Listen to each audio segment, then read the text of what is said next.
Okay.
Good morning, everyone. 𝐂𝐚𝐫, Mabuhay from the Philippines.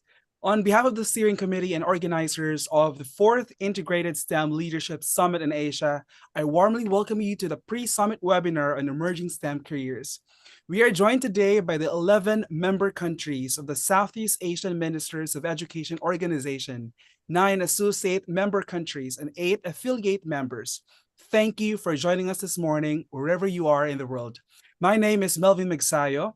I am the Executive Director of the Center for Integrated STEM Education. We are also known as SYSTEM, which is a nonprofit organization in the Philippines committed to advance integrated STEM education.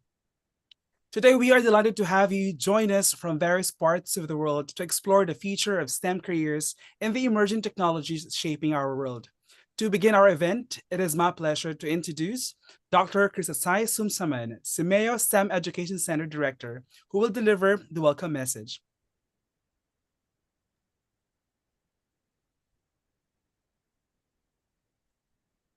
Honorable speakers, esteemed colleagues, distinguished guests, and participants from across the Southeast Asia region and beyond. Good morning from 𝐒𝐚EO STEM at headquarters in Bangkok, Thailand. It is my distinct honor to welcome you to our pre-summit webinar on emerging STEM careers. This event serves as a pivotal precursor to the 4th Integrated STEM Leadership Summit in Asia, scheduled to convene right here in Bangkok from June 11 to June 13.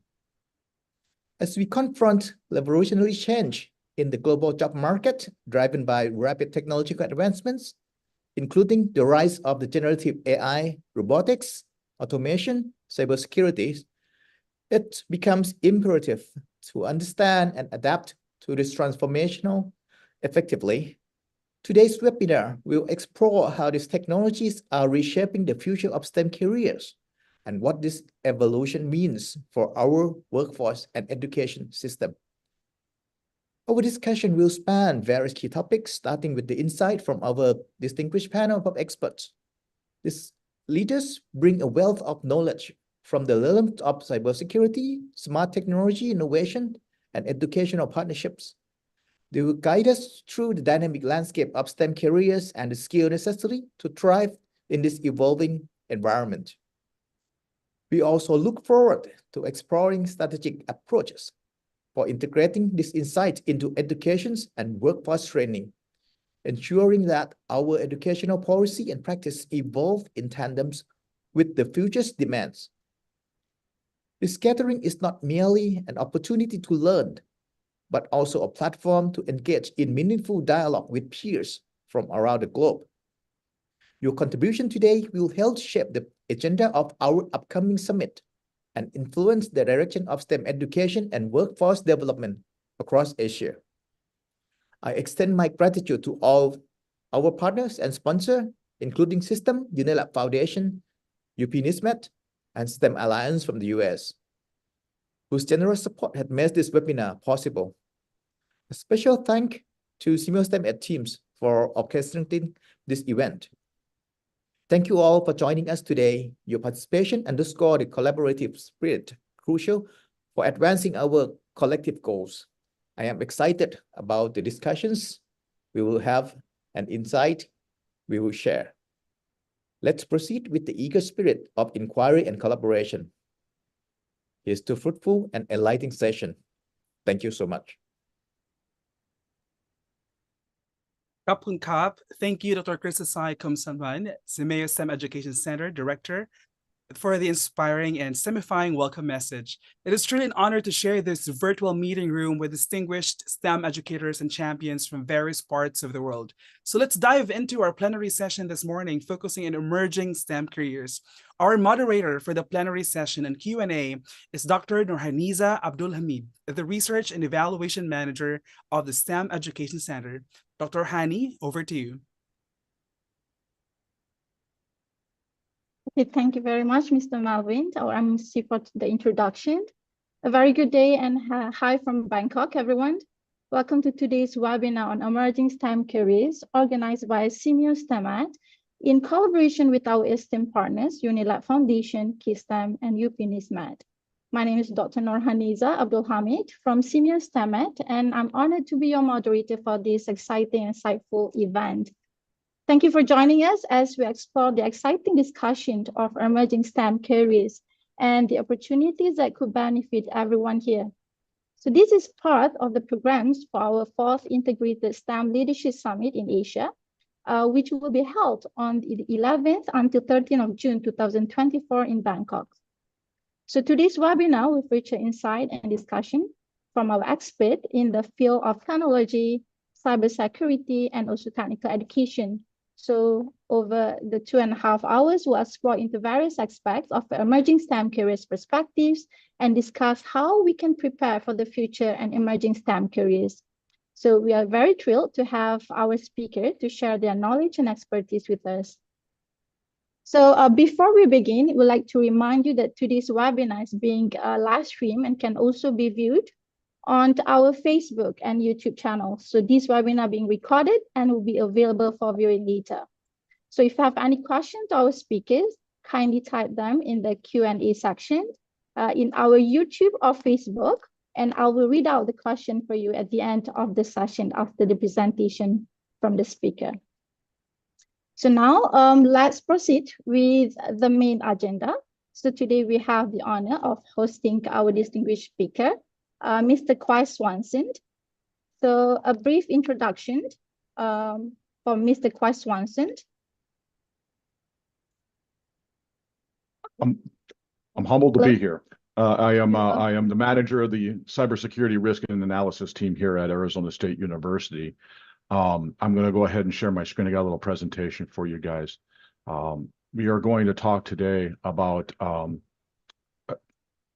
artificial intelligence and some of the things that we are working on here at ASU. A couple things about me. I am a retired police detective. I was assigned to the United States Secret Service Task Force and the United States Federal Bureau of Investigation Task Force, and I've investigated cyber crimes all over the world.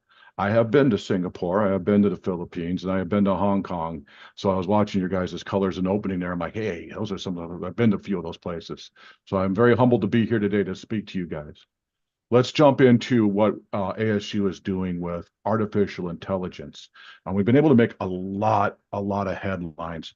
One of the things that we did is we are the first university to collaborate with OpenAI. What does that mean? Well, that is OpenAI is the company behind ChatGPT. We worked with them to develop a environment that we can securely and safely, being a cybersecurity guy, adapt and develop and innovate with AI. We could not do that without the partnership working with OpenAI. So this is a very big thing that we were able to actually get this working and get this up and running. And I do have access to the OpenAI that we have here at ASU. We've made a lot of news about this stuff.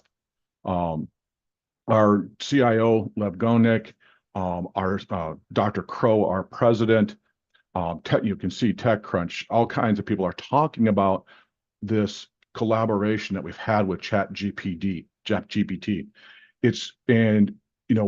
We are known for our innovation here at Arizona State University.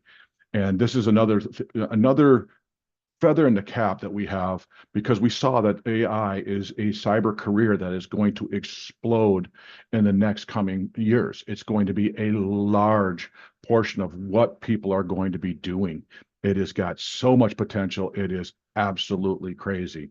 And we are already experimenting it within my team here at Arizona State University and developing custom AI to do tasks within the security department here.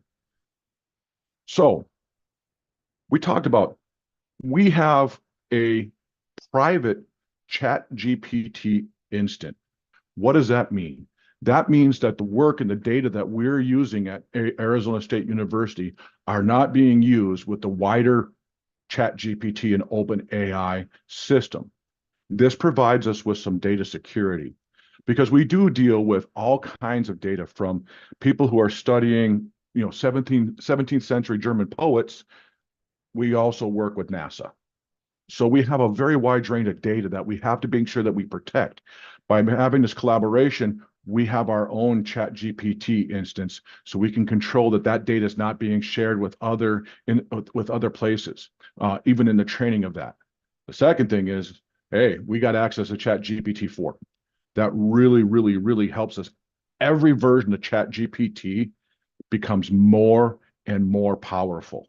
It learns, it picks up more knowledge, it gains more capabilities. Our intellectual property, that is what drives innovation here at Arizona State University. We have researchers that are into just about anything you can think of, and that runs the gamut of intellectual properties. So we have highly sensitive data, we have data that's not so sensitive, and everything in between.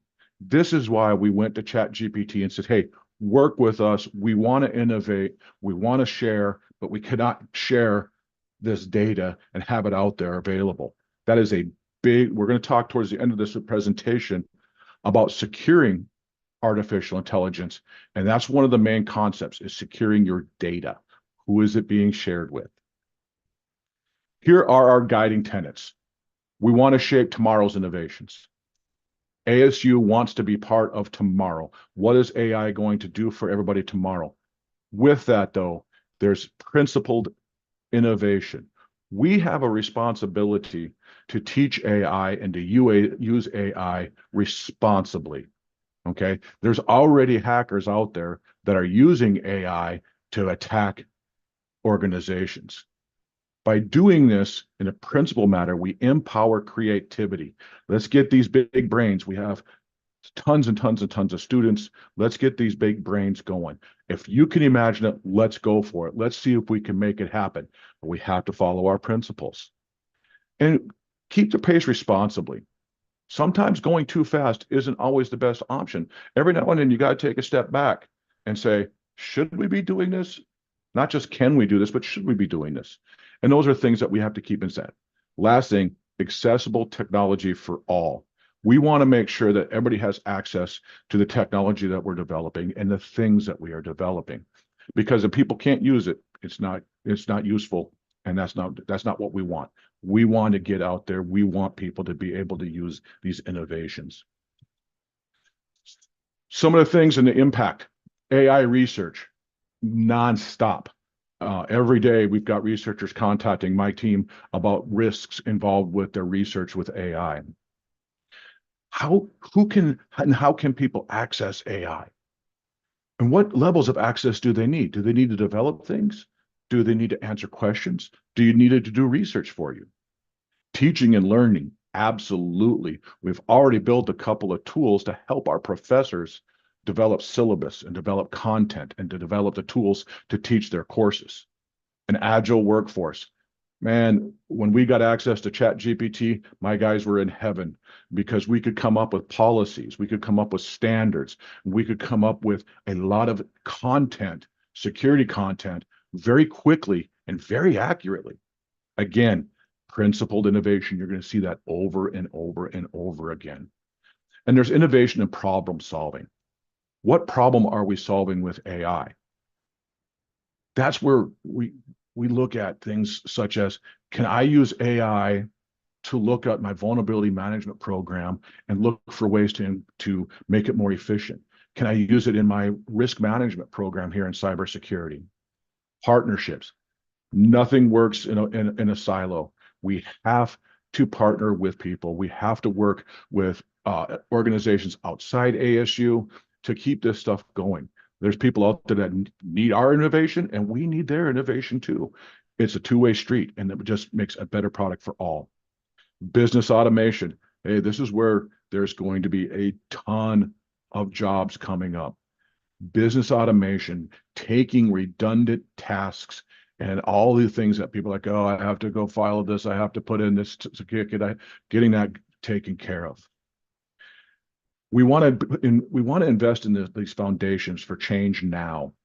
Just recently, we had our Empower Summit here at Arizona State, which is where everybody who works in IT at Arizona State gathers together, and we sat down and we created AIs, and we created ideas and tools for the future. And then enterprise development.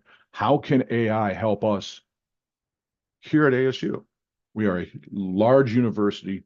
We have a global footprint. We are everywhere on the globe, and and we have a few rovers on Mars too that we had a hand in building. So we have to make sure that we are looking at how can it help us be a better university. This is how we do it. We have a framework, the Principal Innovation Framework. This guides us, right? It's to help us imagine new concepts, keep some guidelines on them so we don't get crazy. Nobody wants to be making Terminators here or anything like that, right? So we have to make sure that we are creating positive change for humanity. That's what this is about. Here it is. What are we talking about? Examining artificial intelligence bias. Yes, AI can have bias built into it by the data that it is fed. AI is only as good as the data that it is fed to use in its modeling. So sometimes it will have biases, okay? And we have to recognize those and we have to correct those when we see them. Every answer that AI gives isn't always perfect. So we have to understand that. We have to look for these biases. Rigorous vulnerability testing. My guys are poking on AI, on our AI tools every day. Every day the guys are poking at them, making sure there's no holes. Cyber criminals will take any opening they can get.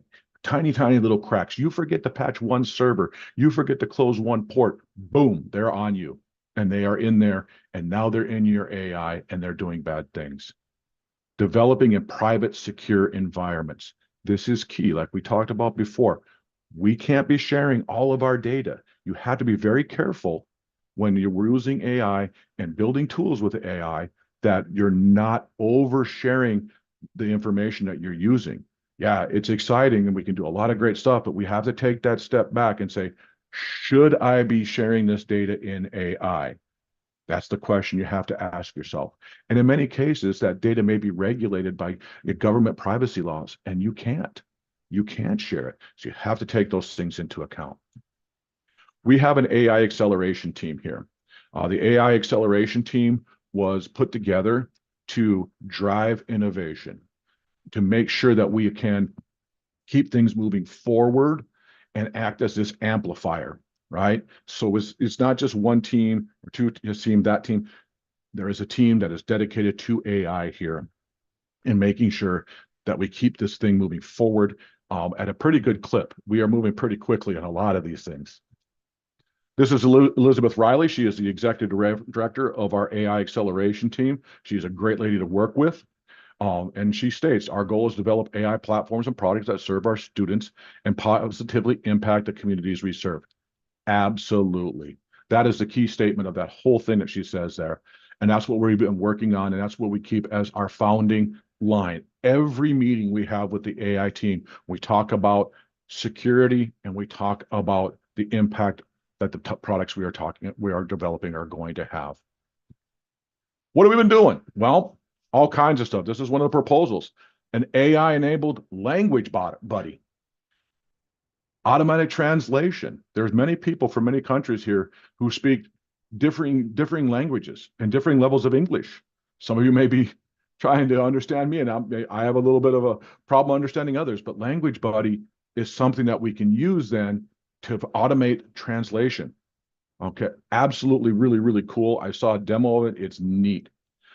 Facilitator bot, enhancing our course delivery so we can support our faculty and some of the tedious stuff, typing up syllabuses, emails, all of this other stuff. That is already in play. And then Echo Fusion is a scalable AI history feedback tool. It's an interesting tool. I haven't seen it in play yet. I've had it explained to me a couple times, but it looks like a very interesting tool.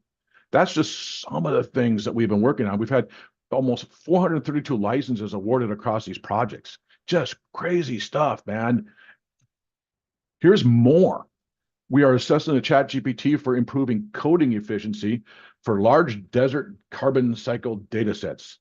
One of the really great things about ChatGPT and about AI is it can code like a madman. It is crazy how accurate it can code.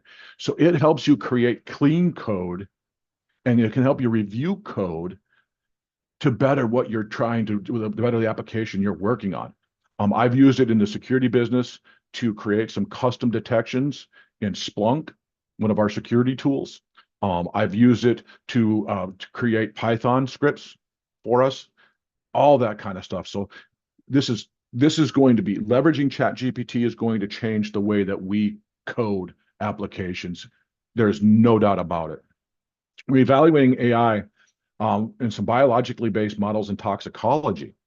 Can AI read the toxicology results quicker and more accurately than we can? Can we get this thing sped up? Can we get, what can we do to make this easier, simpler? Because toxicology is a very complicated chemistry.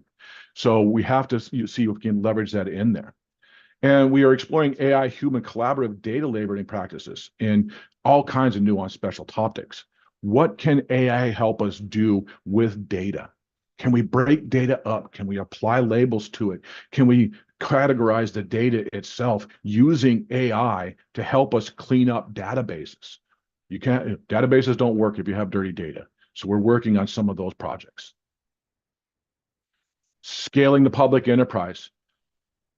Here at ASU, we're enhancing our leadership development. And I've been a part of these training courses that are being developed by AI to put out good, up-to-date content on the latest in technology leadership and in leadership in general. I've enjoyed the classes that we've already been in. I've seen the development in action. It is amazing, amazing stuff. Rapid response GPT. We're enhancing our incident communications at ASU. We are a huge facility. If you ever come to Tempe, Arizona, it is a massive campus. And if something goes down, we have our own police department here. And by using ChatGPT, we can send one message to ChatGPT, which can then send out thousands of messages. Okay, so that makes those communications quicker, which enhances our safety. As an old retired detective, that's something that is true to my heart. We want people to stay away from danger, and the quicker we can communicate that danger, the better. And we're also looking at idea generation for social media and being creative. You got to be careful these days. I get on the Facebook or on Instagram, and I'm like, that doesn't look like a picture. That looks like something that AI generated, because people are using AI for content, happening all the time. And I'll point out to you when we have an AI generated piece of content in here, because I do have several that I use. Let's talk about security. This is one of the things about AI that sometimes gets forgotten. We talk about innovation, all these really cool things that we can do with AI, but we don't talk about the security. of AI. Here's the problem. And yeah, that's a AI generated picture. AI systems are vulnerable to unique attacks because if the AI, if a threat actor can get into your models, they can manipulate data, they can manipulate input data to send you bad answers, to send you bad code, to send you all of these different, they can manipulate it to send the wrong answers. Data integrity, we talked about that all throughout this conversation. What data is in there? If a threat actor gets into your AI instance, can he read thousands of records from students or can they read your research? Many of you, maybe some of the research you do is your life's goal. I mean, it is your passion. Can a bad guy steal that? You have to be very careful with that. And they can also make AI malfunction because they're inputting bad data.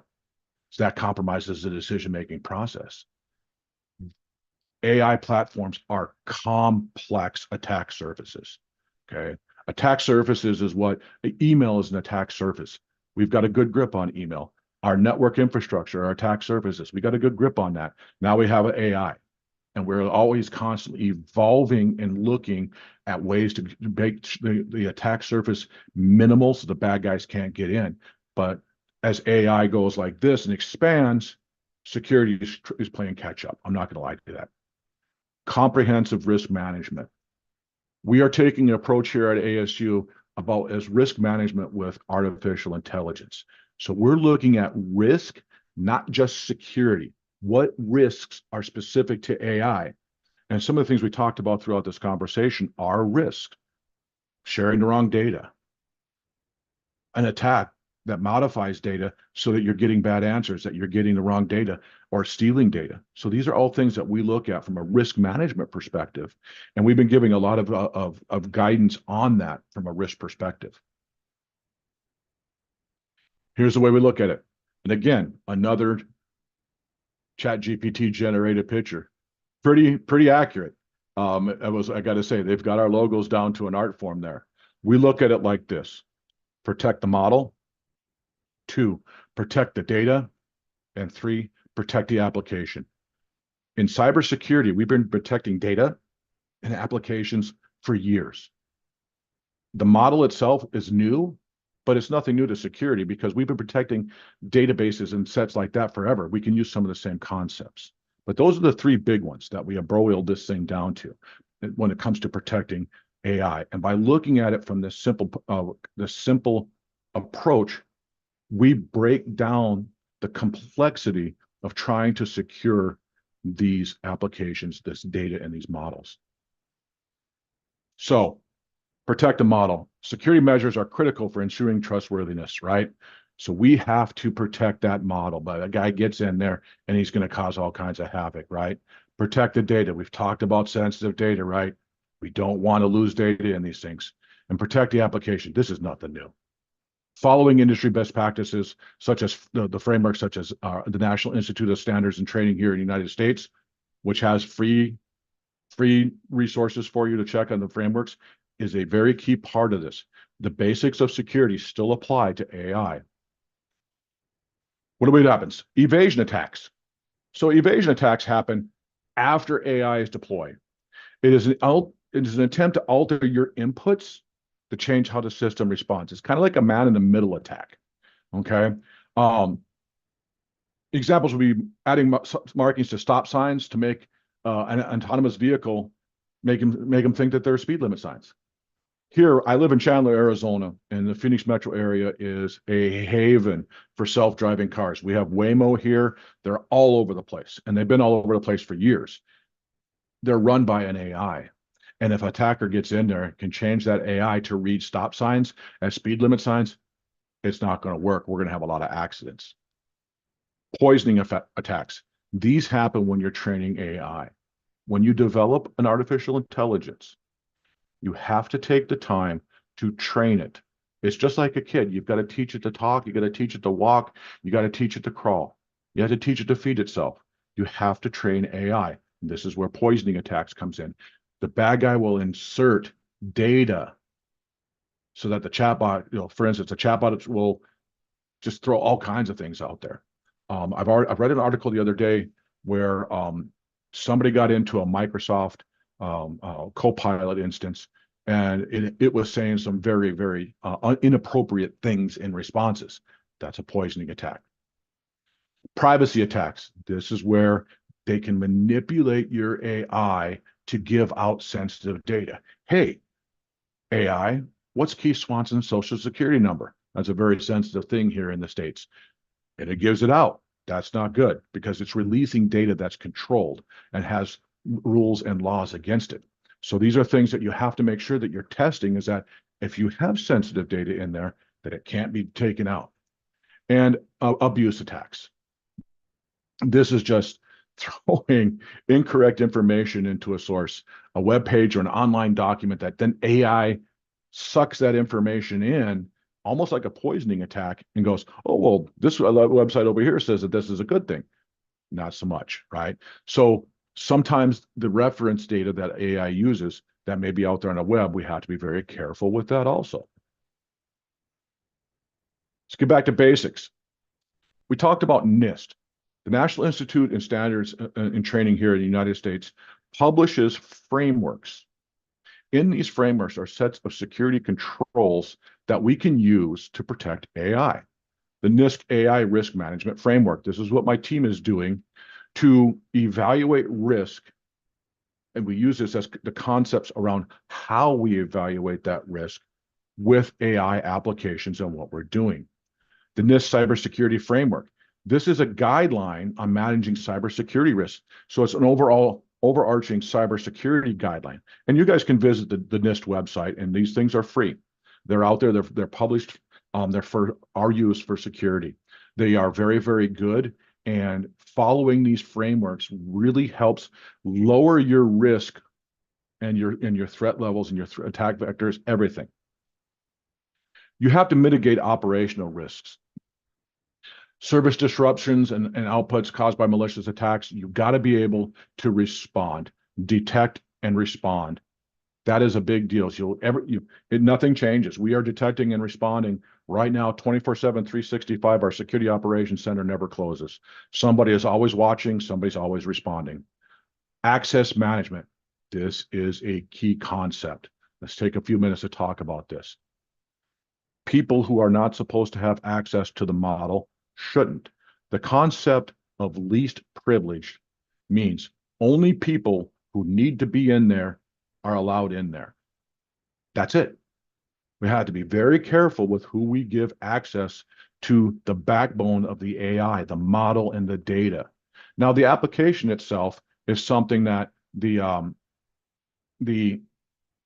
will protect, but that'll be out there on the web for people to use. But the backbone of that application, the AI, you've got to make sure that you are restricting those people's access and the systems that they're using to access it. If I am using my laptop, which is sitting here right next to me, and it's infected, and I get into one of our AI systems and I infect that AI system, that's going to be a bad day. Okay? So make sure that you are really, really taking a look at the concept of least privilege when you're developing artificial intelligence. Very, very. And the other thing is access controls. That means even physical access controls to the systems that are running this, whether it be in the cloud, whether it be in a data center. You got to think about all these things. Bad guys will try anything to make a buck. Okay? They will try anything to make a buck. And I do believe that's the end of this stuff, this section here. Let's talk about well, we do have a little bit more, but I didn't want to play that. Well, we'll get going here again. Let me get down to the right slide. For some reason, when I hit the button, it didn't want to keep going. Oh, here, let's start here. Got that one in. We got that one in. This is where it went kind of sideways on us. There we go. Insider threats. Do you have somebody on your own team that's a threat to your AI? Everybody has a price, and some people can be bought out, right? It happens more than you know that somebody is offered money. I worked for CVS pharmacies here after I retired from the police department. And that was during the 2016 election between Donald Trump and Hillary Clinton. We caught several people trying to get Hillary Clinton's medical records. They were being paid by outside sources outside of CVS to try to get those records. And I asked one of the guys, I said, was it worth it? He says, if I wouldn't have got it caught, I would have. It was going to be worth it. That was an insider threat. Overall system security, defense in depth. Defense in depth is nothing more than making it harder for bad guys to get in. The more layers and the more stuff they have to do, they're not going to mess with you. They're lazy. They want a quick hit, a quick dollar, move on. Encryption. This is standard security stuff. Data at rest and data in transit. Data at rest and data in transit needs to be encrypted. It has to be encrypted. This is security 101 stuff.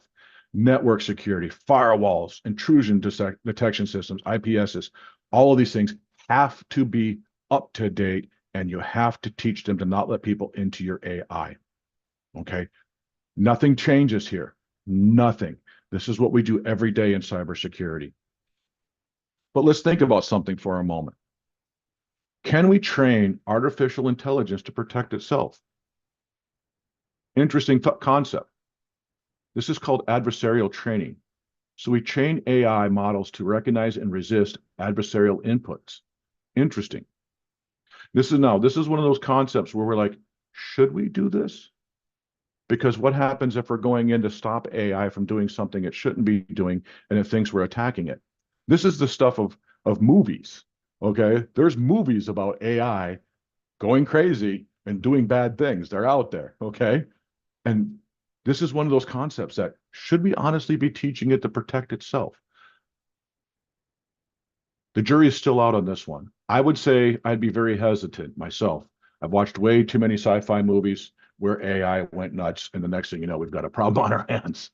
So I would say no, but in the future, we may be looking at something like this. Here's some resources. The NIST AI Risk Management Framework, the NIST Cybersecurity Frameworks, and the NIST Adversarial Machine Learning Taxonomy. These are all resources that you guys can check out. I think I sent a copy of this presentation over. If you guys want it, feel free. This is public information that you can have. And these are websites that you can go to from the United States that you can get this information readily and use it. The better, the more security we have out there, the better. Finally, let's talk about getting into cybersecurity for a little bit. Cybersecurity as a career is exploding. I have right now 7 open slots. And I'm looking, and there's a lot of competition out there. So how do you get your foot in the door? 2 ways. Education and certification. Okay. Education. Many of you here have there's PhDs in the room. There's some amazing educational backgrounds here in the room. That's one way. Get a degree in cybersecurity. Get a degree in AI. We have a master's degree in artificial intelligence for business here at Arizona State. If you want to get into AI, we have that. We are all over the world. So let me share this one. So this is just a snippet of some of the places that we are in the world, all over the place. So we are out there. If you guys want to use us, Dr. Crow will be very happy I said that. If you guys run into him, make sure you tell him I was good. I was recruiting. But the other thing is certifications. The SANS Institute runs a lot of certification programs for cybersecurity. So does CompTIA, the EC Council. Okay, those are very valuable in building those skill sets, experience. I've built and I've run security operations centers before coming here to Arizona State. I had network engineers, I had developers, I had risk people. I actually had a guy who had a PhD in political science. I brought him in as a threat intelligence individual. So those areas you can branch into cybersecurity from. Networking, getting into firewalls, getting into those preventative measures, awesome jobs. if you want to get into security operations and monitor and respond, those backgrounds aren't going to hurt you. You understand the concepts that the bad guy is leveraging against you. If you want to be a forensic guy, like I started out, I was in law enforcement. I started doing computer forensics in the year 2000. I'm way too old, hence the gray beard, the gray hair. And that's how I got into it. Was starting through the computer forensics side of things. We started investigating intrusions. We started investigating data breaches. We started investigating frauds. We started investigating everybody. And it was absolutely one of the funnest times of my life. But we put a lot of bad guys away. So there's multiple different ways that you can get into cybersecurity. You know, the bottom line is, if you're going to come to me, I'm a cybersecurity manager. I've got positions open. Your resume has to have the cards stacked in your favor. These are the things that says, hey, Keith, you should hire me because I have this and this and this and this and this and this that the other guy doesn't have. Okay. And then common sense, basic common sense. When you interview with somebody like me, I'm going to ask you questions. They're not trick questions. Many times I catch people trying to answer a question that they don't know, and I catch them. That's not good. So common sense. You know what, Keith? I don't know the answer to that, but you know what? I'll find out, because now you've got my imagination going. So getting into cybersecurity careers, especially in the world of AI, is going to be exploding. And it right now, I think I read an article the other day that says we have a 0% unemployment rate for information security. I know that I have to compete with talent for talent across multiple organizations, Fortune 500 companies, Fortune 5 companies. That's who we are competing against, global powerhouses, to try to get talent. When I was working at CBS, I was managing their security operations center. I had an individual that I was fighting off Disney, Apple, Google. Every year I had to fight them off to keep that guy because he was awesome and he was darn good at his job. He had 8 SANS certifications. He knew his stuff. One of the best cybersecurity operators I've ever met. So those are the ways that you can get into cybersecurity degrees. I would highly recommend that you look at some of the different things that we do. Monitor and respond, security operations, sitting there responding to alerts all day long, all night long. It's fun for a while, but it burnt me out after a little bit too. It's high stress. Vulnerability management, threat intelligence. Okay. We have firewalls, network security, endpoint security, forensics, e-discovery. These are all things that are out there that you can get involved with. And it starts at educational institutes like ourselves here at Arizona State. It starts with things like the SANS Institute, or even with the EC Council, CompTIA, all of those certification bodies that are out there. Those will help you get your foot in the door. That completes my presentation. I'm here. We've got some time if you guys want to ask questions about anything. I have taught forensics all over the world. Like I said, I've investigated cases all over the world. So I can share anything that you guys want to know about that stuff. If you have questions about cybersecurity frameworks, which is a little bit different than what we talked about, we can get into that too. So let me know. Fire away. Thank you very much, Mr. Keith Swanson, for your insightful presentations. So we could see that the importance of the use of AI cannot be overstated. And I guess your expertise provides us with crucial knowledge to navigate this emerging field in AI. Yeah. So future STEM careers in terms of AI will play a crucial role in safeguarding data, networks, and systems, ensuring digital infrastructure security and integrity. So just a brief introduction for Mr. Keith Swanson just now. Throughout his career, he has cultivated a proven track record of providing strategic direction and mobilizing people, technology, and processes to craft transformational cybersecurity organizations with proactive defense capabilities. So this involves aligning cybersecurity strategies with evolving industry risks, trends, and regulatory frameworks, ensuring that defenses remain on the cutting edge of security.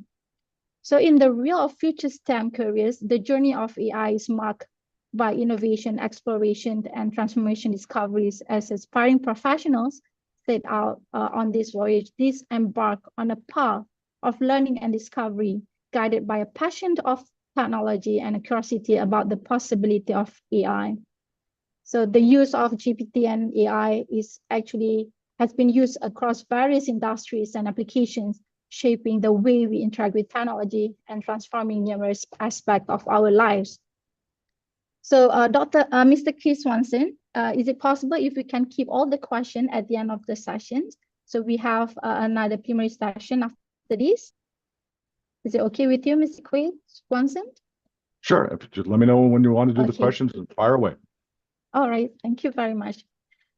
Okay, so for next speaker, so we are talking about the emerging STEM careers, which are continuously evolving to meet the demand of our rapidly advancing world. So this is very important in terms of driving innovation and solving complex challenges. So the current job outlook is promising with a growing demand for professionals and multiple educational paths to pursue in STEM careers. So as technology continues to advance, STEM careers are also growing to meet the future demands, from the rise of AI and automation to increase focus on cybersecurity and sustainability. Exciting new trends are shaping the emerging STEM careers landscapes. So these STEM careers are tasked with developing algorithms, analyzing data, and also creating AI-driven solutions across various sectors. So today we also have Dr. Krissacha Sumsanan, the Director of Senior STEM, to share his insight about the impact of AI to career in education. So I'd like to welcome Dr. Krissacha. Thank you so much, our moderator, Dr. Hanisa. Well, initially we planned that we will open the forum for discussion for the STEM career, but we have received a lot of questions regarding the career in education. So I think I'll jump in and discuss about the future career in education, what kind of impact that AI has on the education business or education realm. So, well, I have some presentation and some of my research that are working on the AI in education and the impact of AI for educators and career and the education. So I would like to share this presentation and share this discussion with you guys here before we jump to the open forum discussion. Okay, so, well, when we look at the impact of the AI on the career in general, there are a lot of survey that's coming up that the AI would have some impact on their jobs. Well, one of the research saying that the more workers use AI, the more they are worried about the job security, and 42% of the employees said that they are very concerned about the impact of AI that coming and then will have impact on their job security. And but a lot of research also showing that the impact on educator will be very small. It's however the AI will be coming into education, teacher role is still important, and that's why they think that the teacher are more secure despite the coming of the AI. But well, then look at in general the impact of the generative AI on the jobs in the global aspect. Basically, about 40% of jobs will be impacted with the incoming of the AI. But the impact will be more on the advanced economy. But for the low-income countries, the impact will be lessened down by about perhaps only 30%, you can see in this graph. And the emerging market also lessened than the more advanced economy. So we are also looking at what happened in this survey and the perspective that would happen in Southeast Asia country as well. So when look at what would be the role of the AI that's shaping into the education, World Economic Forum come up with the Education 4.0, and they explain how AI would have the impact on education. AI can provide personalized learning contents and experience. AI can help refine assessment and decision-making process, can optimize teachers' role to augmentation and automation of tasks, which Kit already mentioned all that as well, and the integration of the AI into education curricula.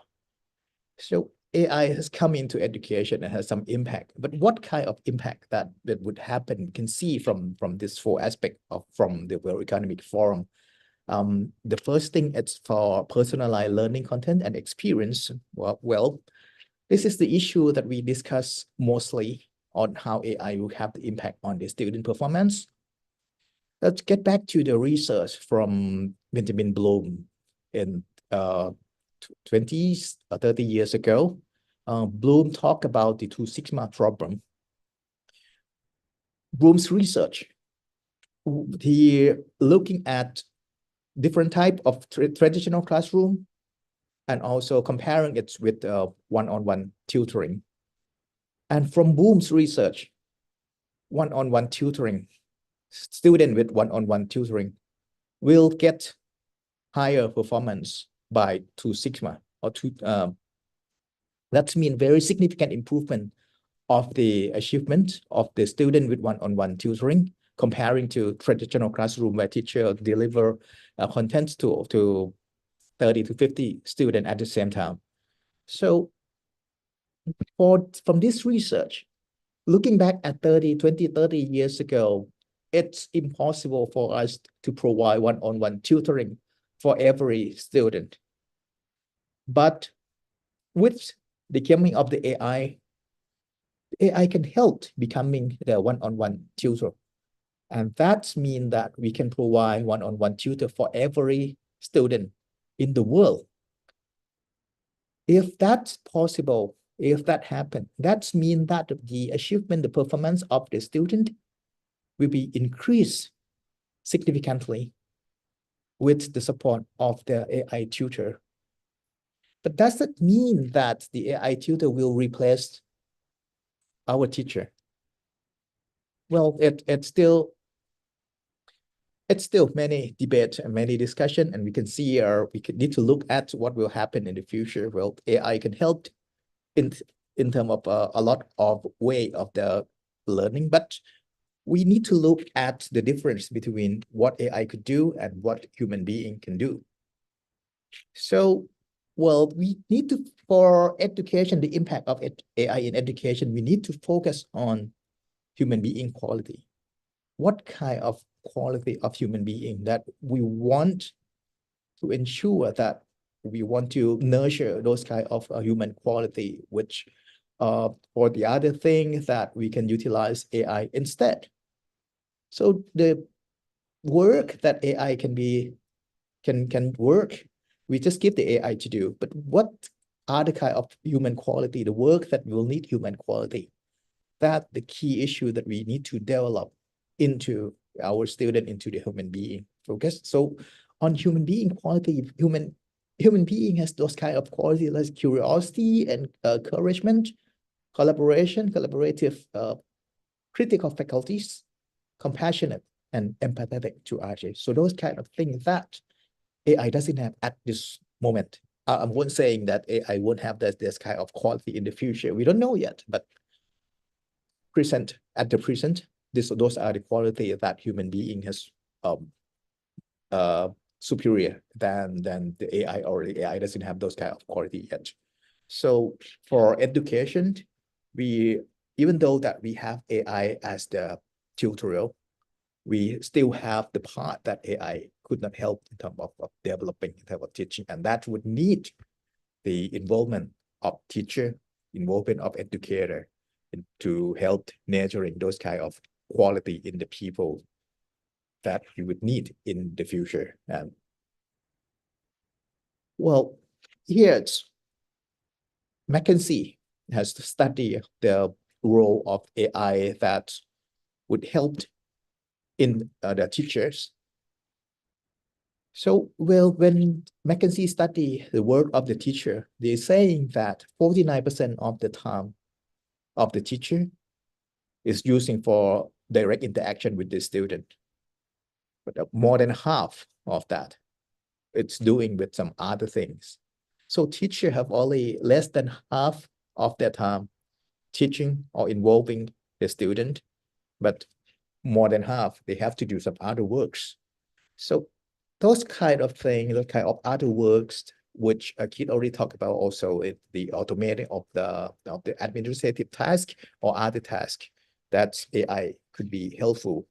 That if we could utilize AI to this part of the work of the teacher, that means the teacher will have more time to interact with the student to support the learning of the student. So, and McKinsey further looking at what the time that can be reallocated to the other work of the teacher, so they can have more time to nurture the student. So McKinsey saying that about 20 to 30% of the teacher can be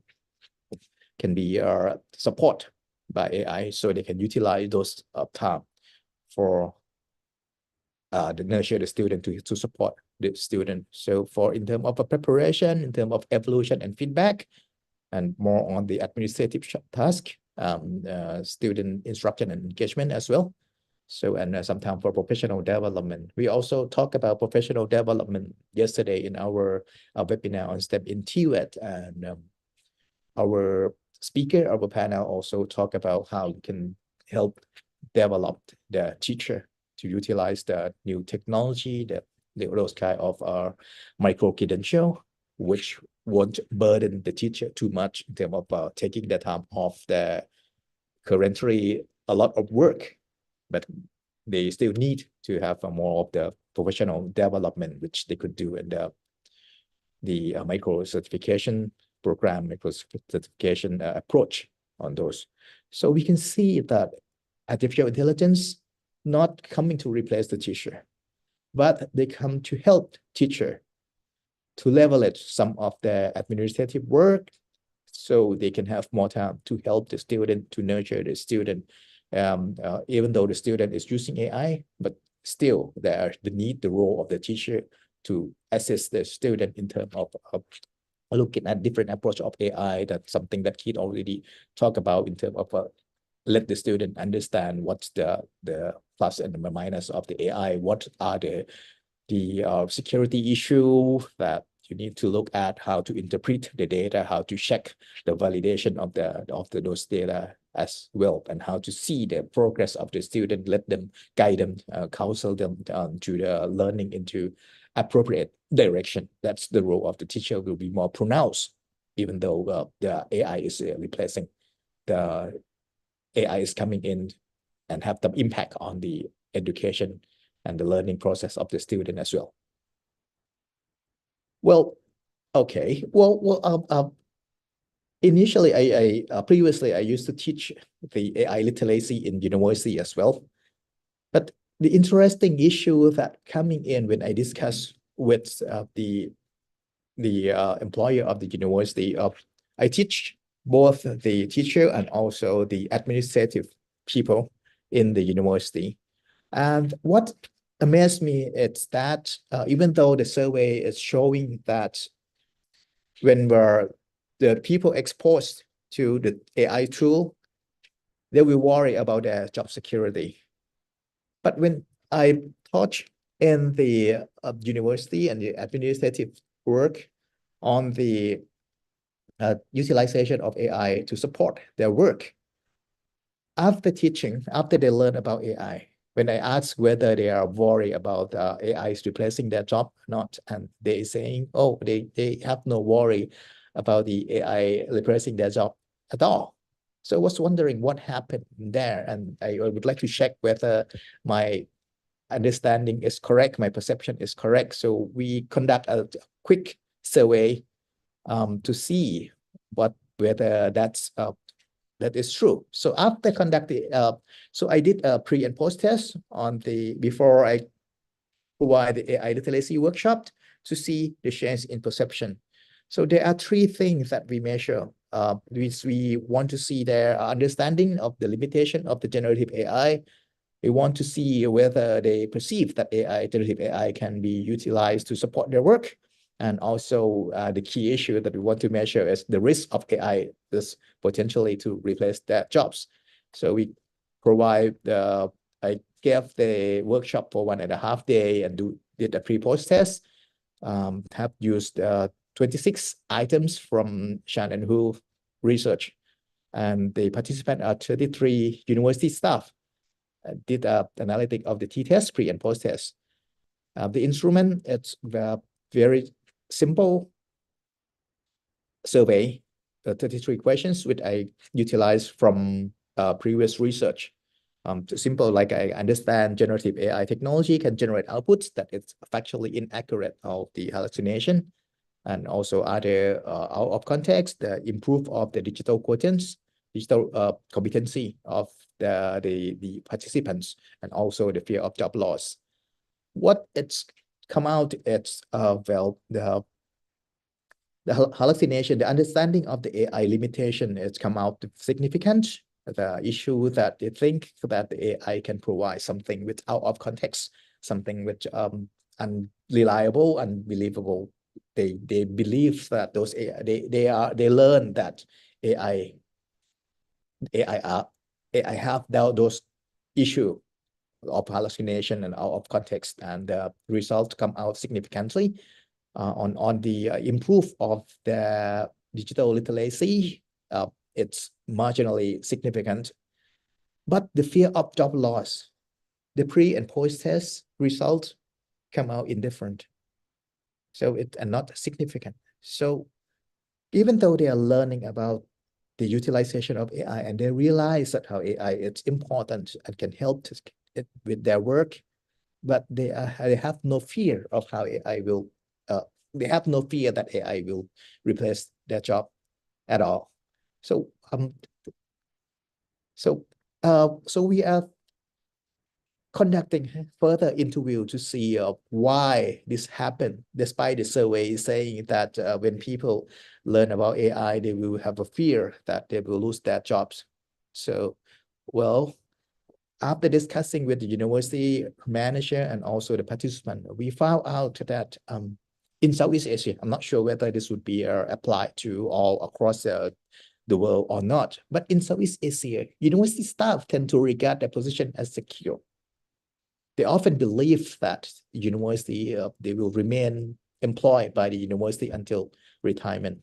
So that's why the research come out that there is no fear that they would think that AI will replace their job, because they have the perception that they will be hired forever. So despite that, they believe that AI can serve and can aid with their work.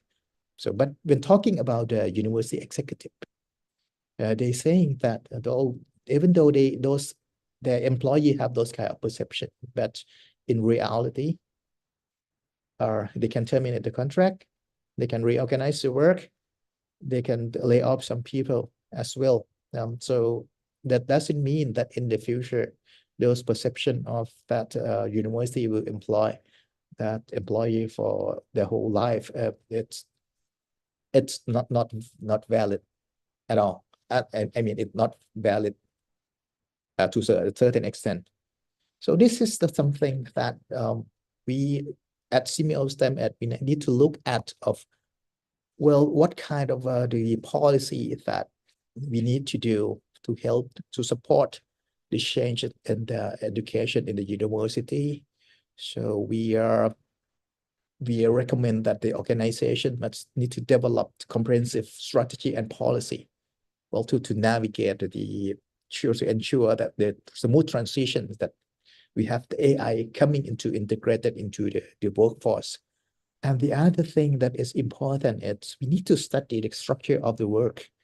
We need to do a workforce rebalancing of what kind of thing that AI would come to assist, and what kind of things that we still need people, need teacher, need educator to support on that part. So we need to look closely of the capability of the AI and the quality of the competency of the people, something that we need to raise. We need to nurture those kind of competency for the human being.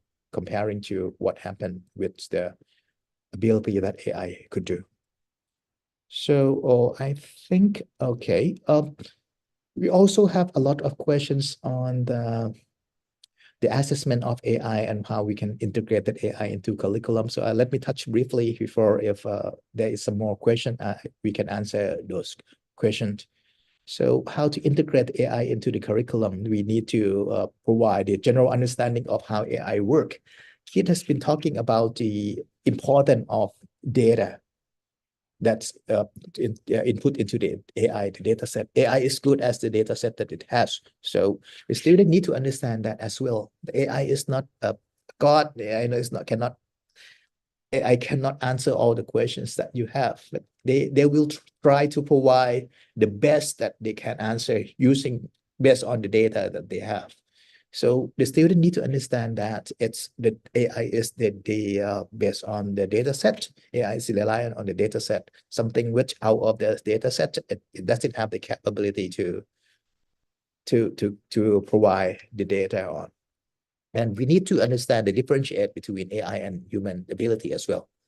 And one of the other important thing is we need to know how to work with AI, how AI, there are different approach that we can utilize as input to the AI, and how we can get the output, the appropriate, the suitable output that we need from AI as well.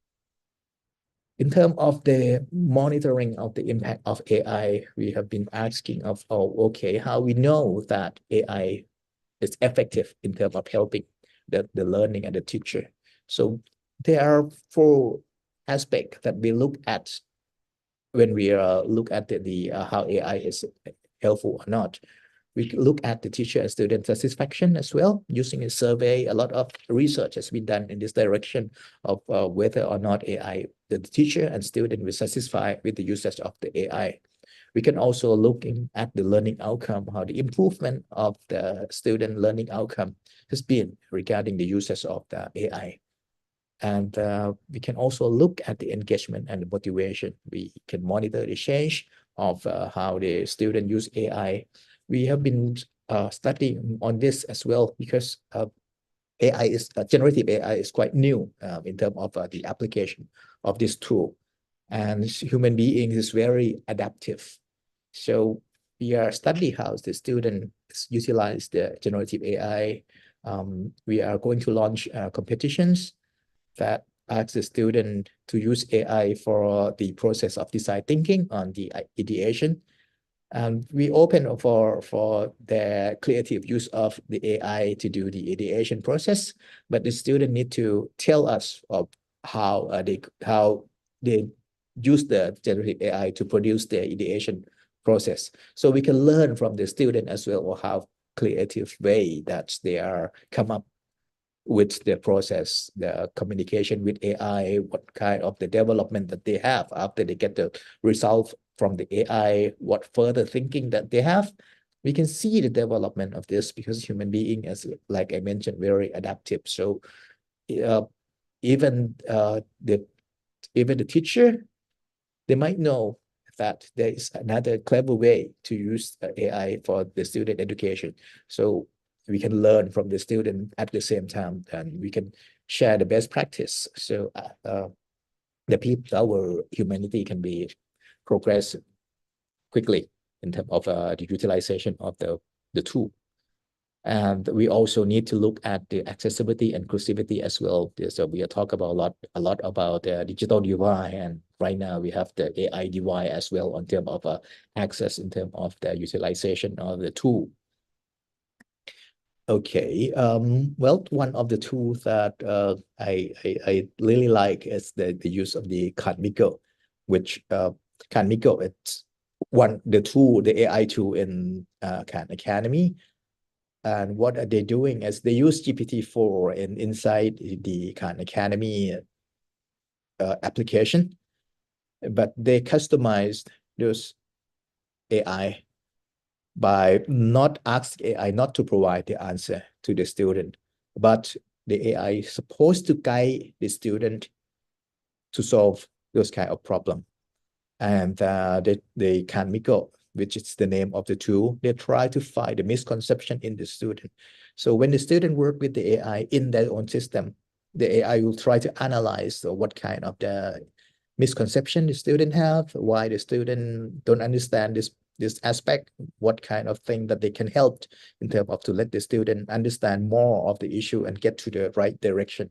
So instead of just using AI to provide answer, 𝐂𝐚𝐫 has been customized to guide the student in terms of the leading them to the way of the correct way of the thinking that the student should have. Okay.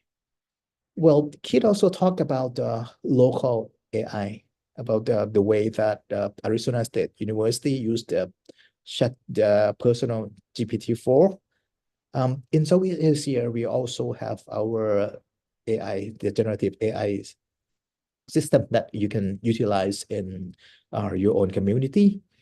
One that I would recommend that you can try the 𝐶lion. 𝐶lion is developed by Singapore, and they have the capability of understanding the context of Southeast Asia, especially the language of Southeast Asia. They have Tagalog, they have Thai, they have Bahasa Indonesia, Bahasa Malaysia, built into the system. So they have the capacity to understand the local context, and also you can feed in the more information or your own data set. So the system can respond based on the local context, and instead of having some bias using data set from other non-relevant data sets that you have.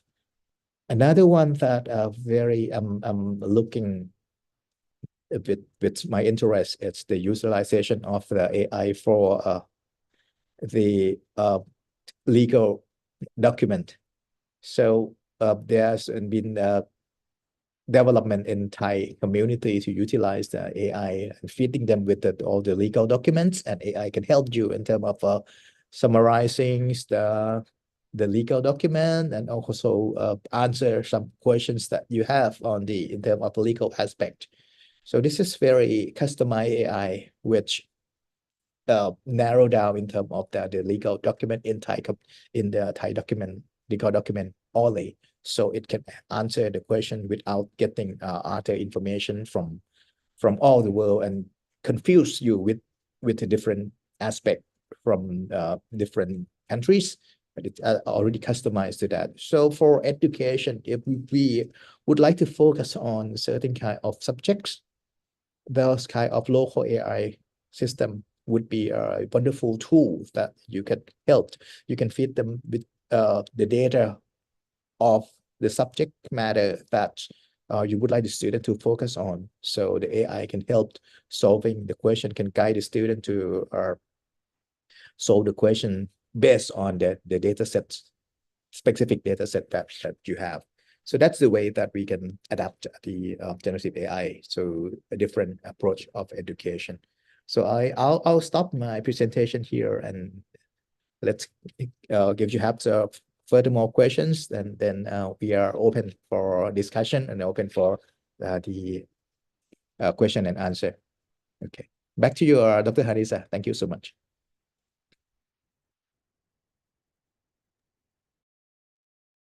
Thank you very much, Dr. 𝐤𝐚𝐫 for the inspiring presentation just now. So we could see that the integration of AI into STEM education curriculum is revolutionizing the way students learn and engage with scientific concepts, fostering deeper understanding, critical thinking, and problem-solving skills. So based on the research that being presented by Dr. 𝐤𝐚𝐫 just now, we could see that technology also serves as a valuable tool for the teachers, empowering them to create engaging learning experiences, personalize instruction, access students' progress, and also do collaboration within the colleagues and stakeholders. So by leveraging this technology effectively, teachers could also enhance their teaching practices and better meet the diverse needs of their students in the digital age.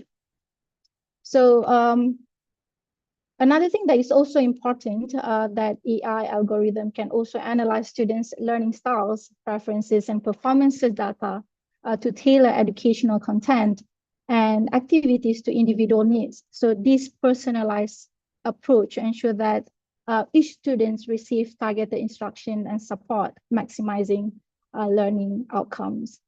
So I think that's actually the end of our what we call presentation by the speakers. Now we're going to move on to the next agenda, which is the forum discussion.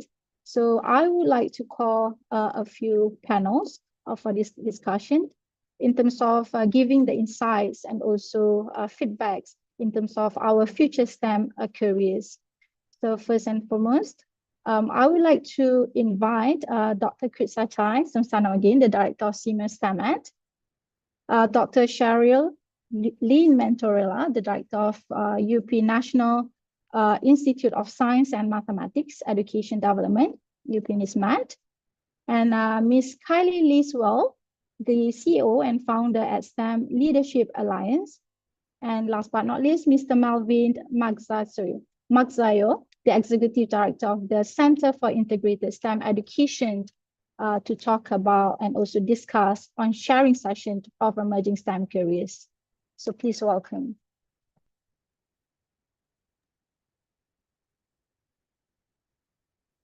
Okay. So, Mr. Kit Swanson, are you with us? Yes, ma'am, I am. I see. Would you like to also include in our discussion in terms Sure. of talking about this the emerging STEM careers? Absolutely. Okay, sure. Thank you very much. So, Kit Swanson. Oh, Miss Kelly. And also Miss Kelly Lisworth. Yeah. All right. The CEO and founder at STEM Leadership Alliance. Okay. Thank you very much for all the speakers today. And we have the panels for our sharing session on emerging STEM careers. So there are a few things that is also needed in terms of looking at the emerging STEM careers for our learners. So the first one is actually to look at the trends in emerging STEM careers that needed for all the students, especially in the school levels. So for the first question, I would like to ask maybe Dr. Cheryl, if you're okay with that, to actually come up with the specific emerging trends in STEM careers and how are they reshaping our industries?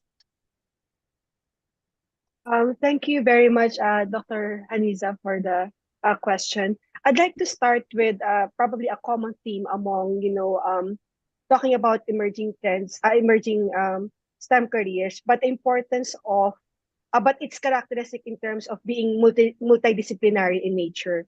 I want to also ride on the earlier discussion of Keith regarding, you can be coming from social science, you can be coming from a different background, but because the nature of problems tackled by, STEM careers or STEM professions are multidisciplinary in nature, so you can actually contribute your strength in this. So I think it's important for teachers, or especially our audience right now, to understand that you have something to contribute, even though you can come from a social science or a non-STEM background. But of course, coupled with additional training, skills development, certification, it doesn't always have to be a formal degree, but it can be, through micro-credentials and other additional trainings or skills development opportunities, you can still participate. So we've heard about the richness of the field, the promising opportunities there are, but I think aside from opening our eyes to the importance of being flexible in terms of our background, at the same time curiosity, as mentioned by Dr. 𝐤𝐚𝐬𝐧𝐠. So if, for example, you think that your background is not here, it's not, let's say, perfectly fit here, but if you have more experience, if you have more training, then and you have the intention to learn more, then you can actually delve into other emerging careers, and it will open up a lot of opportunities for you. So I'm not saying that it's just this particular career, but there are other related careers that can open up for you. Thank you. Thank you very much, Dr. Cheryl, for the feedback. So you can see that the latest trend in STEM field encompasses a diverse area of advancements and also different areas such as data science, artificial intelligence, cybersecurity, biotechnology, that the learners can actually have a look in terms of the emerging STEM careers in the futures. So my next question now is actually for Mr. Chris Watson. What is actually the specific sector within STEM are experiencing the most significant growth, and what factors contribute to this growth? I think cybersecurity is experiencing significant growth because that's where I work, right? But no, honestly, I say that because as technology moves forward and advances at breakneck speed, we have to have more people in security to keep up. We need innovators in security. We need people that can come in and assist us with developing AI. Right neck and neck with that is developers. AI is changing the game for developing. So there's going to be a need for more developers that can leverage AI to develop applications and new applications. So those are the two trends that I see in, which areas of IT are really advancing quickly. Okay, thank you very much, Mr. Chris Watson, for the answers. So we can see this field, especially on cybersecurity, is experiencing rapid growth and innovation driven by emerging technologies and industries that are reshaping the landscape of STEM careers. So from the exponential growth of the data-driven decision-making in the data science, we could see that the potential of AI and also machine learning across various sectors is also needed in terms of looking at this future STEM careers in the future. So for the next question, I would like to maybe ask Mr. Melvin to actually answer this. So what are the key drivers behind the demands for these STEM careers for the learners in schools? Yeah, I think we all know for a fact that AI is already an integral part of our daily lives, especially in the lives of our learners and teachers. If you talk about the education sector, and AI-driven applications are changing how we live and we use technology and interact with others in schools. So, and there are also research that would suggest that all citizens should learn about AI. So I think I'd like to really focus on how we can take advantage of AI in education. AI systems can actually provide learning experiences, adapting to individual students' learning styles and identifying areas where they need additional support. And there are also a lot of AI tools that can be used to, say, for example, provide teachers opportunities to grade assignments and outputs and learning outcomes of their learners and provide instant feedback, but will somehow free them up in terms of just focusing on teaching rather than focusing on making feedback and grading their students' learning outcomes. So I think that's an area, Dr. Heine, that probably the education sector can really focus on and taking advantage on AI. Okay, thank you very much, Mr. Melvin, for the answers. So as you can see, there are a few things that need to be focused in terms of looking at the future STEM careers, especially for the learners. So there are also another theme that is actually need to be discussed, which is the skills needed for the STEM learners in terms of what we call it, providing them with the future professionals in STEM. So maybe we can have Ms. Kylie for the next question. So what are the essential skills that STEM learners need to succeed in today's rapidly evolving technological landscape?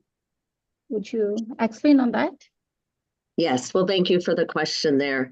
I think one of the key areas that we have to look at, it's not just no longer about the content that students are learning, but it's the skills that are necessary for the future. Problem solving, critical thinking, all of those essential skills that are necessary that you can adapt and be flexible. I think one of the things is that I see as a particular area of concern, especially in the corporate environment, is that lack of flexibility. When change is happening and change is happening so rapidly that we have to be able to adapt, and we need to adapt quickly. AI just did not appear. This has been a tool that's been out there for years. And so I think that as we look at this, we don't need to fear it, we need to embrace it, because this is a human-centered approach to teaching and to learning. And it's as good as the humans are in terms of with it. And just as Mr. Swanson had said, he talked about, the good and the bad. And I think that's what we have to look at, is to make sure that we're focusing on the ethical side. And again, that's another skill that we have to talk about as well, too. Thank you, Ms. 𝐤𝐶𝐬, for the answers. So we could see that success in emerging STEM career skill set also need critical thinking, problem solving, creativity, adaptability, and also the technical proficiency, especially according to Mr. Kai Swanson that you just mentioned just now. So maybe the next question can also be asked to Dr. Chris Sachai. What are the essential skills that the STEM learners need to succeed in today's technological landscape that also use for the future STEM careers, Doctor? Okay, all right. Thank you so much for that question. Well, I would say that I refer back to what Kelly mentioned in the third summit in Philippines 2 years ago. Kelly mentioned about STEM as a proxy for competencies, right? But STEM education, when you talk about STEM education, you think about critical thinking, you think about the different approach or different kind of competency that happen. So when we talk about STEM, we are not really talking about science, technology, engineering, and mathematics, but we talk about the competency that come up after we utilize the STEM approach for education, for the development of the human capability. So in order to learn, to utilize STEM to develop your competency, critical thinking, problem solving skills, you need a lot of determination, you need a lot of collaboration with other people. Because the key issue of STEM is how you can solve the complex real world problem. So the world is getting more complicated. You have comparing to let's say 5 years ago, we have much more pronounced problem. We have the climate change. We have a lot of increase in our world temperature. So we have the problem of food security. We have the problem of the inadequate of the power supply. So there are a lot of things that get more complicated to every individual. So instead of just focusing on a narrow thing, right now we are overloaded with a lot of information that available to us, and we need to solve those kind of problem which is more complicated. So the key issue is how do you learn to collaborate with other people? Because by yourself, you cannot have your capability to focus, to process all the information, all the difficulties by your own. But you need a lot of collaboration. You need to integrate it. Perhaps you need to collaborate with the whole world in order to solve the world problem. So STEM education is not just the education of the subject, but the necessity to find a way to collaboratively work on the complex solution to solve the problem. So there's we are not only talk about the incoming of the AI, but right now for the career in STEM education, if you look up the sky, you see all the progress on the space education, on the space business, new space business is coming in, right? When we look at the climate change, instead of looking at just the planet, we look at the planet from the outer space to see what kind of we can analyze the information using satellite communication, satellite data, so we can analyze all those. So the world is getting more sophisticated, and STEM education will be more advanced, more sophisticated in order to help develop those kind of capability to the students. So I would say that collaboration is one of the key aspects of STEM education and STEM development. Thank you. Okay, thank you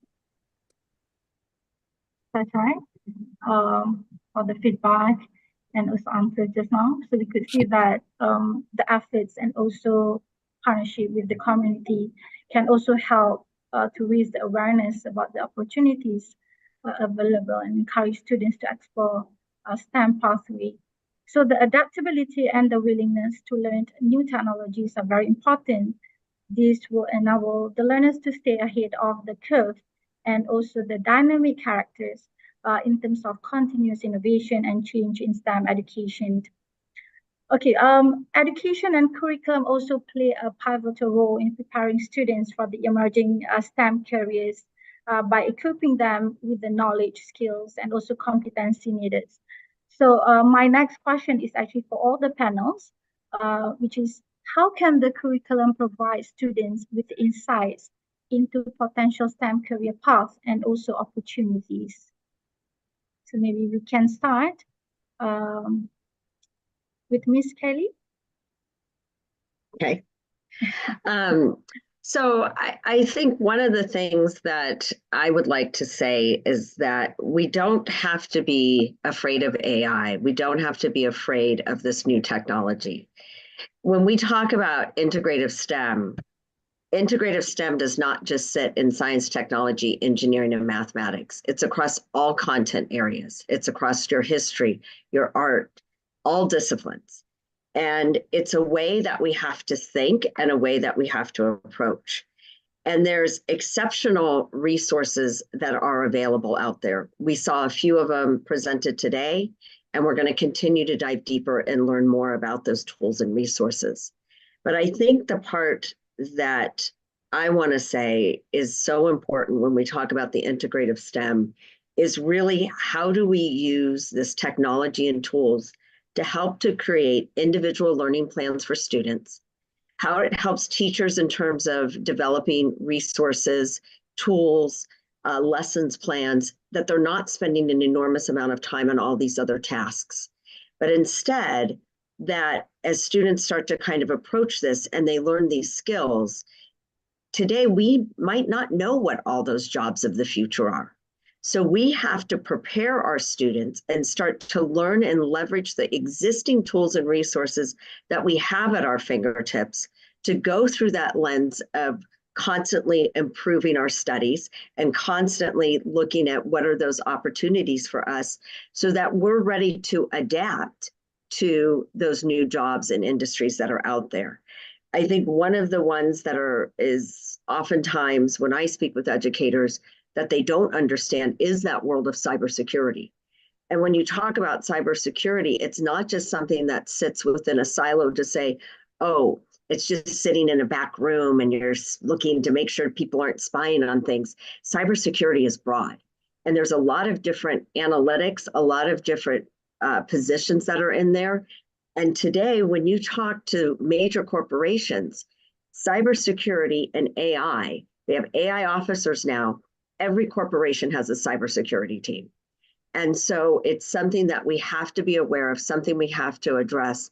And I think the most important piece in all of this is making sure that AI is being used in an ethical way.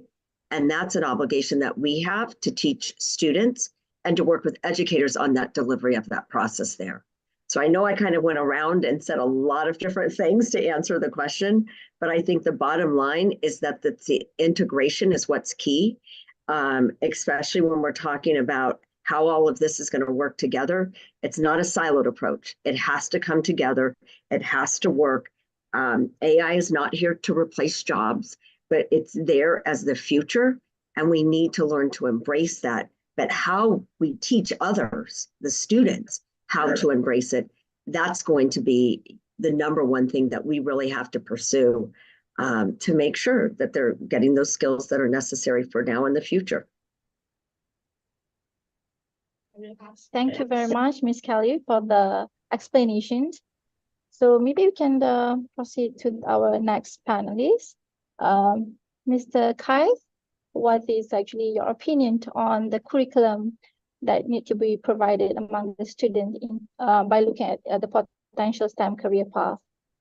I think when it comes to curriculum, we need to be partnering with industry, with businesses. We need to bring in that real world experience that this is what's going on a daily basis and incorporate that into the curriculum. So bringing in your local Fortune 500 companies. Here in Phoenix, Arizona, we've got Intel. What a great partner to work with.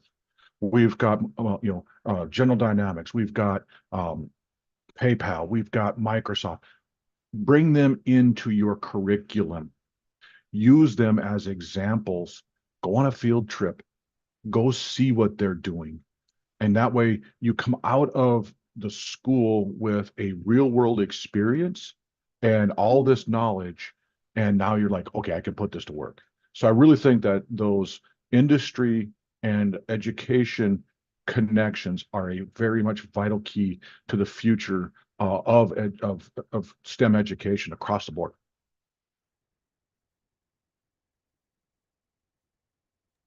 Thank you very much, Mr. Swanson, for the answers.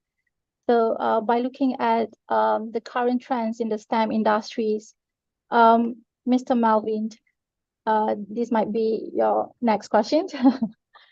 Okay, so how can this STEM industry, and also particularly in areas like technology, engineering, healthcare, and sustainability, will help to support the programs in schools to what we called it, to make awareness for the students in terms of the future STEM careers? Yeah, thank you, Dr. Hani, for the question. But I think I'll probably respond to the question from in the context of philanthropic groups, because I'm from Unity Foundation and I'm from the Center for Integrated STEM Education, though I work closely with some of the industry partners we have in the Philippines. But I think I'd like to respond on that from the, in the context of what the Center for Integrated STEM Education and UNILAB Foundation and other like-minded organizations can help in terms of providing opportunities to schools and learners and teachers in navigating AI. So I think philanthropic groups are deeply rooted at the grassroots level. So they play an incredible role, especially in the aspect of bringing AI literacy to grassroots communities or schools. So philanthropic groups can leverage their resources and even their expertise to amplify the impact of their initiatives, and probably focus their initiatives on AI education or AI literacy, particularly responsible AI literacy. And I think in the Philippines right now, we're working closely with some of the industry partners who somehow support teachers and fuel students' interest in AI by funding school-based programs, programs that actually empower students to solve real-world problems in their communities. So this collaborative effort is so important from the perspective of the philanthropic organization, because it strongly aligns closely with our mandate, particularly in the Center for Integrated STEM Education, to drive positive societal impact. And by working alongside with government, and you mentioned about the industry partners of STEM industries and the academe as well, we're able to leverage our resources and expertise to amplify our impact of our initiatives in the area of AI education. Okay, thank you very much, Mr. Melvin. So we could see that there are a lot of recommendations for the learners to pursue emerging STEM careers. So Dr. Cheryl, can we have your opinion on how can students explore different options and find the right fit for their interests and goals in pursuing future careers? And also, is there any resources available to support all these students in terms of job searching or maybe interview preparation? Thank you very much, Dr. Hani, for the question. Probably I'd like to share the initiative that we did, as NISMED, the National Institute for Science and Mathematics Education Development, with the Department of Science and Technology Science Education Institute here in the Philippines. We actually developed a STEM career guidebook for students here, talking about the different careers and educational opportunities here in the Philippines. But at the same time, first starting with knowing more about themselves, their strengths, their weaknesses, and whether they are actually aligned with the other STEM careers. So we provided information about, if, for example, you're talking about this particular engineering, let's say, field and so on, we actually discuss what are the relevant knowledge, what are the relevant skills or values that are needed for that. And we also provide information in which schools in the Philippines can help them acquire, let's say, a formal degree if possible, because Science Education Institute here in the Philippines also offers scholarships. So We also provide information about the possible scholarships that they can actually get into to pursue further education in STEM careers. So it's a combination of knowing your strength and then later on knowing what opportunities are.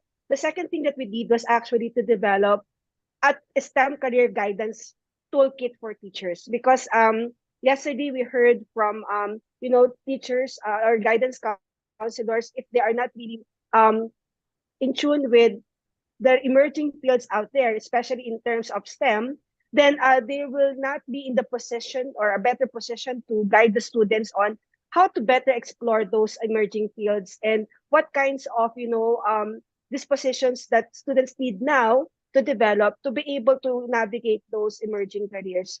The third material that we developed was intended for parents, and we produce a parents quick guide to STEM, both in English and Filipino, just for us to reach a broader audience, for parents to really understand why do we need to actually develop more individuals engaging in STEM careers, like STEM professions related to nation building. So I think those are the three things that can be done, and we're actually moving into digitizing or launching it into an app so that we can reach more here in the Philippines. So, but probably it's something that can work for other contexts as well. Of course, for let's say Indonesia or for other countries, they have to understand the culture, and then they can actually integrate that as they develop these materials that I mentioned in their own context. Thank you. Okay, thank you very much, Dr. Cheryl, for the explanation just now. So we could see that there are a few insights and also feedback from our panelists on some of the things that need to be focused on in terms of pursuing emerging STEM careers. So for students out there who are interested in pursuing careers in emerging STEM, it is also essential to focus on skill development, education pathway, and professional networking. So engaging in internship, research project, and also other activities could also provide valuable hands-on experience and also industry connection that will help students to gain practical skills and also insight. So thank you very much to all our speakers today and to the panelists for the very good and also encouraging feedback that been given during the forum discussion just now. So now we'll open the session to Q&A. So maybe my team here have a question to the speakers. Okay, I think I have one here from India, from our chat box. How can cybersecurity professionals leverage opportunities in different regions and industries worldwide? So maybe I think Mr. 𝐂𝐚𝐬𝐧𝐚 could answer this question. Yeah, this is where your networking opportunities come in, where you need to be out there talking to people outside of your country. Opportunities like this that were given to me are great opportunities to speak to people that are in other areas of that. Go to conferences, go to trainings. There's multiple organizations and groups all over the world for cybersecurity that you can get involved with and get out there. A lot of times, LinkedIn is a good place to start looking for these organizations and get involved with them, and make your voice heard. And that is the best way to do it. And then the second part I would answer is, understand that each region is a little bit different. There's different rules, there's different laws, and there's different ways of approaching things. So with those understandings, you'll be going a long ways to leverage some of those opportunities. Thank you, thank you so much, Mr. 𝐂𝐚𝐬𝐧𝐚, for the answers. So again, thank you to all the panelists, Mr. 𝐂𝐚𝐬𝐧𝐚, Dr. 𝐸𝐶𝐻𝐻, Dr. Sherilyn Monterola, Ms. Kylie Walls, and also Mr. Melvin 𝐒𝐓𝐄𝐻 for the very encouraging and also insight for our future STEM career sessions. So now we actually come to the end of our session. So before I actually wrap up the session for today, we could see that the future of STEM careers looks promising and also dynamic. So emerging AI, cybersecurity, and also sustainability trends are creating new opportunities. So if you're considering a career of STEM, now is an actually exciting time to pursue your passion and take advantage of relevant education, certification, and also program to embark on this rewarding journey. So I think now, before I actually end my presentation, I would like to thank everyone for joining our event today. And your expertise and also valuable insight have certainly provided with a deeper understanding of the knowledge, challenges and opportunities within these emerging STEM careers. And thank you to all again, to all the participants for today. Your presence and curiosity is actually what drive this discussion and webinar and make them meaningful. So thank you for the engagement and thoughtful questions. So if you're interested in learning more, don't forget to check out our upcoming event, the 4th Integrated STEM Leadership Summit that will be held from 11th until the 13th of June 2024 in Bangkok, and how you can get involved in this event through our updates on our Facebook, 𝐂𝐚𝐫 STEM. So I guess that's the end of the session on emerging STEM careers. So please stay connected with us for future events and also initiatives.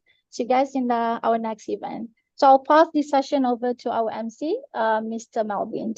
Thank you very much. Thank you, Dr. Nurhaniza Abdul Hamid, the Research and Evaluation Manager of the STEM Education Center. And thank you to all our speakers for their insights.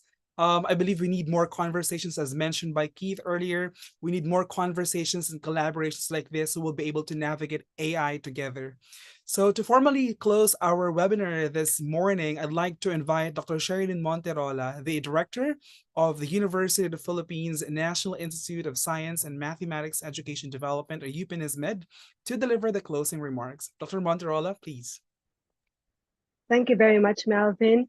Thank you very much to our experts, Mr. Swanson, our Dr. Morn, our panelists, Ms. Kelly, and of course, Melvin, and of course, to our moderator, Dr. Hani. But of course, to our dear participants, thank you very much for joining us today for this enlightening webinar on emerging careers in STEM. We have delved into a very eye-opening realities of AI, cybersecurity, and other related STEM careers and needs or demands that are rapidly shaping our future. So Keith's or Mr. Swanson's insightful discussion on the transformative impact of AI as demonstrated by the initiatives of the Arizona State University in terms of multidisciplinary research, reducing barriers and building pathways to learning, making teaching and learning more personalized and interactive, ensuring an agile workforce to keep up with the demands of automations and innovations. These are very helpful indeed for us who are in this webinar. More so, AI applications in education, the ways it can actually reallocate the time of teachers to more productive engagements with students. But also, Dr. Moran emphasized the need to redefine learning outcomes and, of course, assessment methods to improve AI, also to improve AI literacy among our teachers and administrators. Our panel discussion also has underscored the immense opportunities that lie ahead and emphasized the critical role of educators in preparing the next generation to have the right fit of education, certification or training, essentially to actually delve into different pathways for navigating emerging careers in STEM. So for our students, for our teachers out there, understanding, for example, that teachers, that students, for example, they may come from different backgrounds or non-STEM backgrounds. This will not prevent them from venturing into STEM careers later on, because there are a lot of promising opportunities stored for them. So as we conclude today's webinar, our dear participants, let us take with us a renewed commitment to fostering an environment of continuous learning and exploration, not only for our own growth as teachers, but more so for the development of the skills and competencies of our learners to be able to cope with demands of the future. So the future of STEM is bright, and with your guidance, students can confidently pursue careers that not only meet the demands of a rapidly evolving job market, but also contribute significantly to solving some of the world's most pressing problems. So thank you very much, everyone. We look forward to seeing you in our next activities, especially the upcoming Fourth Integrated STEM Leadership Summit in Asia. You'll be able to interact with us more, Kelly, Dr. Morn, and a lot more of experts coming to Bangkok. But even at your own home, you can interact with us because the summit will be delivered in a hybrid format. So thank you very much, everyone, and see you again. Thank you. Thank you very much, Dr. Sherilyn Monterola of 𝐤𝐴𝐶, for those thoughtful remarks. This has been really an eye-opening and insightful sharing of AI, especially in the context of cybersecurity. We thank Mr. Keith Swanson and Ms. Kelly Liz Wills. It's late in the evening now in their time zone, but thank you so much for joining us in this very important conversation. And a quick reminder to all our online participants, e-certificates will be available. So please ensure you have registered using your valid email address. And of course, please complete the evaluation by scanning the QR code found on your screen. Again, e-certificates will be available. It will be sent to your email address. So please complete the evaluation by scanning the QR code found on your screen. And this concludes our pre-summit webinar on emerging STEM careers. We hope you found the session insightful and inspiring. On behalf of the steering committee and organizers of the 4th Integrated STEM Leadership Summit in Asia, I'd like to extend our heartfelt thanks to all our speakers, our participants, and co-organizers for making this event a success. This has been your host, Melvin Magsayo from the Center for Integrated STEM Education, 𝐤𝐴𝐶, and we look forward to seeing you at our 4th Integrated STEM Leadership Summit in Asia, happening on June 11 to 13, 2024 in Bangkok, Thailand. See you there.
It's time to open our eyes to a bright and promising future. We'll rise to the call of the times and create a stronger tomorrow. Let's start to make a difference, teaching everyone to learn through science, health, and technology. We will share our expertise by promoting knowledge and policies. We can build a better world. Let us take a step for a vision alone, making future best for the people to grow in a life filled with happiness and clean 𝐤𝐴𝐶. Building the future is our legacy.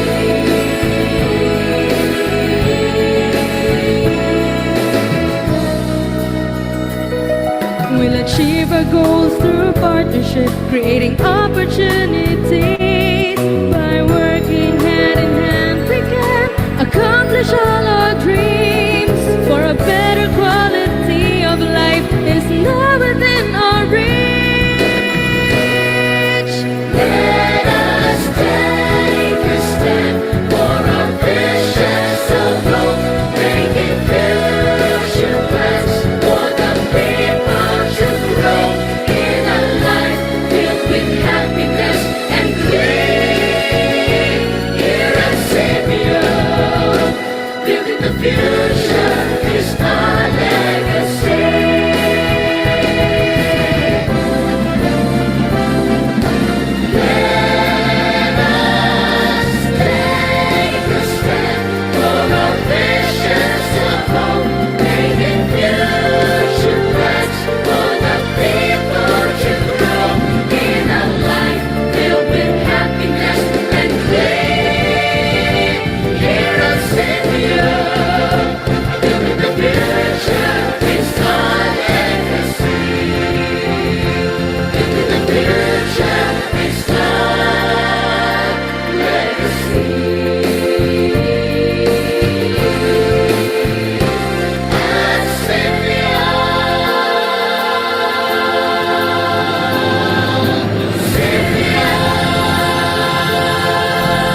Thank you, everyone. Thank you.